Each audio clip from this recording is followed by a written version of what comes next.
आज supreme court में सरदार राज़िक साहब मेरी तरफ से पेश हुए और इलेक्शन कमीशन का वो फ़ैसला गलत सेट असाइड करार दे दिया, जिसमें उन्होंने हल्का 60 के इलेक्शन को रोक दिया था। मैंने ख़ुद चीफ़ जस्टिस साहब से दरख्वास्त की।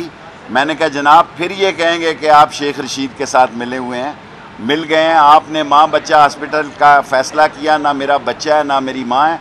सारी कौम चीफ़ जस्टिस साकिब निसार को इंतखाबात के इनकाद करने पर उनकी टीम को मुबारकबाद पेश करती है और इंशाअल्लाह ताला हल्का 60 में से जब भी इलेक्शन हुए राशिद शफीक साहब लड़ेंगे हमारी तरफ से।